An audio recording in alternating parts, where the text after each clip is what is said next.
अस्सलाम वालेकुम स्टूडेंट्स, आज की इस वीडियो में हम समेशन एंड इंटीग्रल के बारे में पढ़ेंगे। ठीक है कि समेशन क्या होता है, इंटीग्रल क्या होता है। तो आप देखें समेशन हमारे पास कैसे डिनोट करते हैं बाय यूजिंग दिस सिंबल। ठीक है, इस सिंबल से हम समेशन को डिनोट करते हैं। और इंटीग्रल हमारे पास कैसे होता है, इंटीग्रल हमारे पास सिंबल है ये, यहाँ पर हमारे पास लोअर लिमिट होती है और यहाँ पर अपर लिमिट होती है। अब इन दोनों में डिफरेंस क्या है, देखें ये दोनों आपके पास यूज किए जाते हैं टू ऐड द वैल्यूज। ठीक है ना, एडिशन पर्पस के लिए, समेशन पर्पस के लिए ये दोनों यूज किए जाते हैं।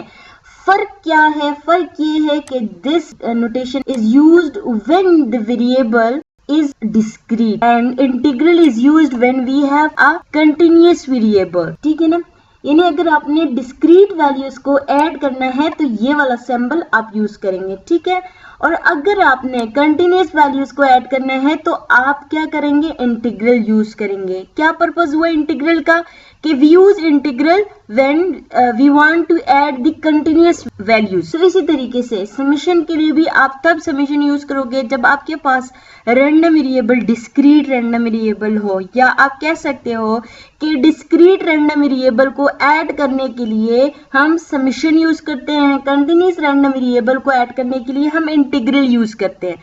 पर्पस दोनों का सेम है, दोनों में हम क्या कर रहे हैं, एडिशन कर रहे हैं, बट डिफरेंट क्या है कि रैंडम वेरिएबल की वजह से यहाँ पर रैंडम वेरिएबल जो होता है वो डिस्क्रीट होता है। ठीक है, और यहाँ पर आपके पास रैंडम वेरिएबल जो है वो कंटिन्यूस होता है। सो ये हमारे पास समेशन एंड इंटीग्रल हुआ। आई होप आप लोग को इस आसान से टॉपिक की समझ आ गई होगी। अगर आपको इसमें कहीं भी प्रॉब्लम है then you can ask in comment section. Thank you so much for watching.